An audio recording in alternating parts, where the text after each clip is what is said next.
মালদ্বীপে নির্বাচিত মোহাম্মদ মইজুর সরকারকে সরাতে চেয়েছিল ভারত তার গোয়েন্দা সংস্থা রয়ের মাধ্যমে। এটা নির্বাচিত সরকার শুধুমাত্র ভারতকে পছন্দ করে না বা ভারতের দাস হতে চায় না বলে তাকে সরানোর চেষ্টা হয়েছে। নোংরামি বললে কম বলা হয়, এটা স্পষ্ট ইত্রামি, এবং ভারতীয় ইত্রামিগুলো করে। আমরা দেখব কিভাবে এই কাজটা করতে চেষ্টা করেছে তারা, এবং সেটা নিয়ে আমাদের সতর্কতার জায়গা আছে। এবং আমি দাবি করি কিছু আলামত আমি বাংলাদেশেও দেখতে পাচ্ছি ভারতের গোয়েন্দা সংস্থা যা করতে যাচ্ছে, আমাদের সতর্ক হওয়া দরকার। মালদ্বীপে কি হয়েছে সেটা নিয়ে একটু কথা বলি। ওয়াশিংটন পোস্ট একটা রিপোর্ট করেছে, বাংলাদেশের পত্রিকাগুলো অনেকেই সেটা ট্রান্সলেট করে পাবলিশ করেছে, যুগান্তর থেকে পড়ছি। এবছরের জানুয়ারিতে ভারতের গোয়েন্দা সংস্থা রিসার্চ অ্যান্ড অ্যানালিসিস উইং রয়ের নির্দেশে কিছু এজেন্ট মালদ্বীপের বিরোধী নেতাদের সঙ্গে গোপনে যোগাযোগ শুরু করে। এদের আলোচনার বিষয় ছিল সদ্য নির্বাচিত প্রেসিডেন্ট মোহাম্মদ মইজুকে ক্ষমতাচ্যুত করা। ডেমোক্রেটিক রিনিউয়াল ইনিশিয়েটিভ নামে একটি নথি ওয়াশিংটন পোস্ট হাতে পেয়েছে। ওখানে উল্লেখ করা হয়েছে বিরোধী এবং মইজুর নিজের দলের কিছু নেতা সহ মোট 40 জন সংসদ সদস্যকে ঘুষ দিয়ে তাকে অভিশংসনের প্রস্তাব দেওয়া হয়। পাশাপাশি নথিতে 10 জন উচ্চপদস্থ সেনা ও পুলিশ কর্মকর্তা এবং 3টি প্রভাবশালী অপরাধী গ্যাংকে অর্থ প্রদানের কথা বলা হয়। মানে তারা সদস্যদেরকে দিয়ে অনাস্থা প্রস্তাব আনবে, অভিশংসনের প্রস্তাব, এবং পুলিশকে, মিলিটারিকে এবং অপরাধী গ্যাংকেও টাকা দেওয়া হয়েছে। মানে পরিকল্পনা হয় আর কি। এই পরিকল্পনা বাস্তবায়নের জন্য ষড়যন্ত্রকারীরা 87 মিলিয়ন মালদ্বীপীয় রুপি মানে 6 মিলিয়ন মার্কিন ডলার দাবি করে, যা ভারতের কাছ থেকে সংগ্রহের পরিকল্পনা করা হয়। তবে মাসব্যাপী আলোচনা সত্ত্বেও ষড়যন্ত্রকারীরা মইজুর অভিশংসনের জন্য প্রয়োজনীয় ভোট জোগাড় করতে ব্যর্থ হয়। এদিকে ভারত এই উদ্যোগে সরাসরি অর্থায়ন বা সমর্থন করার পদক্ষেপ নেয়নি। মালদ্বীপ ও ভারতীয় কর্মকর্তাদের সঙ্গে 20 বারের বেশি কথা বলেছে ওয়াশিংটন পোস্ট। এতে তারা জানতে পারে ভারত মালদ্বীপের প্রধান বিরোধী দল মালদ্বীপিয়ান ডেমোক্রেটিক পার্টিকে শক্তিশালী করতে দীর্ঘদিন থেকে কাজ করছে। কারণ চীন ইতিমধ্যে মইজু ও তার মেন্টর সাবেক প্রেসিডেন্ট আব্দুল ইয়ামিনের সঙ্গে সম্পর্ক গড়ে তুলেছে। মইজু নির্বাচনে জয়লাভের পর রয়ের একজন সিনিয়র কর্মকর্তা 2 ভারতীয় মধ্যস্থতাকারীর মাধ্যমে মইজুকে উৎখাতের পরিকল্পনা নিয়ে কাজ করেন। এদের একজন ছিলেন শিরিশ থোরাট, যিনি ভারতের সাবেক পুলিশ কর্মকর্তা এবং প্রাইভেট মিলিটারি কন্ট্রাক্টর। তিনি অতীতে ইসলামী উগ্রবাদ দমন করতে মালদ্বীপে দিল্লি ঘাসা প্রেসিডেন্ট মোহাম্মদ নাশিদকে সহায়তা করেছেন। অপরজন ছিল সাভিও রদ্রিগেজ, যিনি একজন ভারতীয় প্রশাসক আর ভারতের শাসক দলের মানে বিজেপির সাবেক মুখপাত্র। মইজু পরিবারের একজন উপদেষ্টা ওয়াশিংটন পোস্টকে রয়ের কর্মকর্তাদের ফোন কল ও বৈঠকের রেকর্ড দেন, যদিও সেগুলো তিনি কিভাবে সংরক্ষণ করেছেন তা ব্যাখ্যা করেনি। তার মানে ডকুমেন্ট সহ এটা জানানো হয়েছে। তবে রয়ে জড়িত থাকা বা ভারত সরকারের উচ্চ পর্যায়ে পরিকল্পনা অনুমোদন হয়েছে কিনা নিশ্চিত তথ্য মেলেনি। যোগাযোগ করা হলে ভারতের পররাষ্ট্র মন্ত্রণালয় ওয়াশিংটন পোস্টের প্রশ্নের জবাবে কোনো মন্তব্য করে। মানে ওয়াশিংটন পোস্ট এটা ভারতের গদি মিডিয়া না, কিন্তু তাদেরও প্রশ্নের জবাব দেয়নি। মইজুর ক্ষেত্রে কোনো জবাব আসেনি। আপাতত এটুকু। এখন আমরা মালদ্বীপে দুটো কথা বলে বাংলাদেশ ইস্যুতে যাব। আমাদের নিশ্চয় মনে আছে মোহাম্মদ মইজু তার নির্বাচনী ক্যাম্পেইন ইন্ডিয়া আউট ক্যাম্পেইন করেছিলেন। তার মূল বিষয় ছিল ভারতের সেনা উপস্থিতি। তাদের এক ধরনের কোস্টাল পেট্রোল হেলিকপ্টার এবং একটা এয়ারক্রাফট আছে, সেটা মেনটেনেন্স এবং সেটা ফ্লাই করার জন্য ভারতীয় ক্রুরা ওখানে আছেন, তাদেরকে সরিয়ে দিতে হবে। এবং তাদের এরকম আলাপ তখন শুরু হয়ে যায় যে তাদের নেভাল পেট্রোলেরও একটা ঘাঁটি করতে পারে ভারত। সবকিছু মিলে ভারতের এই ধরনের প্রভাব মালদ্বীপবাসীর মনে হয়েছিল, তাদের সার্বভৌমত্বের প্রতি হুমকি তারা সেটা দিয়েছিল। এবং খুব অদ্ভুত ব্যাপার হচ্ছে, যারা মইজু জিতে যাবার পরও সেটা সরাতে বহু গড়িমসি করে এবং শেষ পর্যন্ত মইজু সেটা এনশিওর করেছেন। এবং খুব বেসিক কথাটা হচ্ছে, ভারত মানুষকে কত ক্ষুব্ধ করতে পারে একটা রাষ্ট্রের জনগণ শুধুমাত্র এই ক্যাম্পেইনে একজন মানুষকে প্রেসিডেন্ট নির্বাচিত করে। অবশ্য ভারতের মতো এরকম ইতর একটা দেশ, যে একটা রোগ কান্ট্রি, একটা ক্রিমিনাল কান্ট্রি, এই অঞ্চলে যেভাবে সে আচরণ করে। যারা মইজু নির্বাচনের পর তিনি চীনপন্থী, এই আলাপ আছে মালদ্বীপের প্রেসিডেন্টরা আসলে মোটা দাগে দুভাবে বিভক্ত, চীনপন্থী আর ভারতপন্থী। এটা ক্রমাগত হয়েছে, বাই রোটেশন এটা হয়েছে। এককালে ভারতই শুধুমাত্র একচ্ছত্র প্রভাবের অধিকারী ছিল, পরে চায়না যখন এখানে প্রভাব সৃষ্টির চেষ্টা করেছে, চীনপন্থী প্রেসিডেন্টরা আছেন। মইজু কিন্তু ভারতের সাথে তার সম্পর্ক পুনঃস্থাপনের চেষ্টা করেছেন। এটা বাস্তবতা যে এই অঞ্চলে বসবাসের ক্ষেত্রে ভারতের মতো একটা রাষ্ট্রের সাথে তার সম্পর্ক ভালো থাকা উচিত, উনি এটা রিয়ালাইজ করেছেন। কিন্তু তার আগের কথা যদি বলি, নানাভাবে মানে মালদ্বীপের সাথে সম্পর্ক নিয়ে বিশ্রী রকম প্রোপাগান্ডায় ছড়িয়ে পড়েছিল ভারতের শাসক দলের লোকজন, তাদের সাথে রিলেটেড বিভিন্ন অ্যাকাউন্ট। আমাদের মনে আছে নিশ্চয়ই জনাব মোদি মানে মালদ্বীপের ট্যুরিজমের বিরুদ্ধে এক ধরনের বাজারে কথা উস্কে দেওয়ার জন্য লাক্ষাদ্বীপে গিয়ে বলেছিল সেখানে ট্যুরিজম করতে। মালদ্বীপেরও 2 জন জুনিয়র মন্ত্রী মোদির প্রতি আপত্তিকর মন্তব্য করেছিলেন, সেটা নিয়ে মালদ্বীপ বয়কটের ডাক দিয়েছিল ভারতের লোকজন। এবং আমরা যে ধরনের ক্যাম্পেইন ফেস করছি সেই ধরনের ক্যাম্পেইন মালদ্বীপও একটা সময় ফেস করেছিল। যাই হোক, যারা মইজু চেষ্টা করেছেন ভারতের সাথে সম্পর্ক বজায় রাখতে, যে তোমার সাথে আমার ডিল যা যা আছে, বাণিজ্যিক সম্পর্ক সহ অন্যান্য সম্পর্ক চলবে, আমার যেটা চাওয়া ছিল সেই চাওয়াটা তোমাকে মেনে নিতে হবে, কিন্তু না, ভারত গোড়া থেকে চেয়েছে মৈত্রকে সরাতে। প্রধান কারণ আমরা বুঝতেই পারি, তার ইগো হার্ট হয়েছে। ভারতকে আউট করে, ইন্ডিয়া আউট ক্যাম্পেইন করে মালদ্বীপ জিতেছে।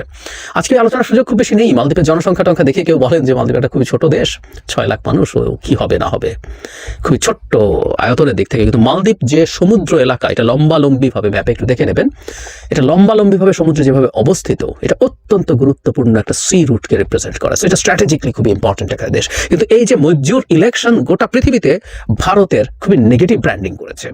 একটা দেশ একটা দেশের জনগণকে কি পরিমাণ ক্ষুব্ধ করে যে এই ক্যাম্পেইন করে কেউ প্রেসিডেন্ট নির্বাচিত হয়ে যেতে পারে। সুতরাং তার ইগো হার্ট হয়েছে, সে সেটার প্রতিশোধ নেওয়ার চেষ্টা করছে এবং সে চাইবে বরাবরের মতো ভারত এখানে আত্মমর্যাদা নিয়ে বেঁচে থাকুক, আত্মমর্যাদা নিয়ে টিকে থাকুক, এমন কোনো দেশ বা রাষ্ট্রের শাসক বা রাষ্ট্রের প্রধান নির্বাহী চায় না। যেটা বলছিলাম শুরুতেই, এটা থেকে আমাদের শেখার আছে। আসলে ভারত মালদ্বীপে যতটা অপমানিত হয়েছে, ভারত বাংলাদেশে তার চেয়ে বেশি অপমানিত হয়েছে এবং তার বিরাট বিনিয়োগ আছে। সে নানা রকম তার হার্ড পাওয়ার, তার সফট পাওয়ার, তার ফিনান্সিয়াল পাওয়ার সবকিছু এখানে বিনিয়োগ করেছিল শেখ হাসিনাকে ক্ষমতায় রাখার জন্য। তার দাসের মতো থেকে তিনি ভারতকে সার্ভ করেছেন। শেষ একটা জায়গা ছিল, মানে ভারত দক্ষিণ এশিয়াতে, অন্যান্য জায়গায় ভারতের কোনো বড় সাফল্য তো নেই, কিন্তু তার সোকল্ড, সে যেটাকে তার ব্যাকইয়ার্ড মনে করে, সে সাউথ এশিয়াতে সে একটার চেয়ে একটা দেশে ফেল করছিল, একটা দেশে তার ডিজাস্টার হচ্ছিল, ডিপ্লোম্যাটিক ডিজাস্টার। তখন বাংলাদেশকে খুব দেখানো হতো যে এটা একটা রোল মডেল, এটা একটা অসাধারণ সম্পর্ক, ইত্যাদি ইত্যাদি।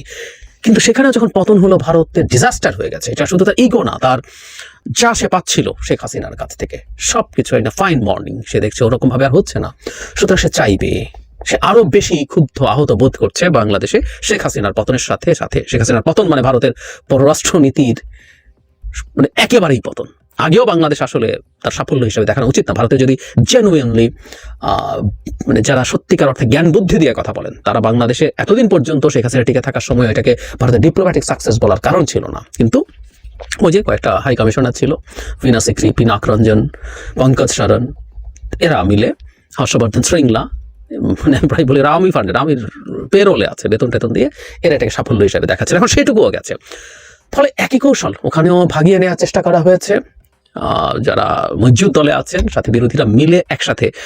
এর বাইরেও যেটা ভয়ঙ্কর কথা, সেখানে পুলিশ, মিলিটারি মানে অফিসারদেরকে কেনার চেষ্টা হয়েছে এবং ক্রিমিনাল গ্যাং কেনার চেষ্টা করা হয়েছে। তাদের কত সুদূর প্রসারী পরিকল্পনা, সো ভাঙন তৈরি করা, সো দ্যাট ওখানে ওটা হতে পারে। এবং যেহেতু ওটা একটা ইলেকট্রাল ডেমোক্রেসি, ওখানে ফেয়ার ইলেকশনের মাধ্যমে নির্বাচিত হয়েছে, মাঠে না নামিয়ে রাখা চেষ্টা করেছে যে নির্বাচনের যে ব্যবস্থা আছে সেটাকে ম্যানিপুলেট করে তাকে সরিয়ে ফেলার ব্যর্থ হয়েছে তারা সোফার।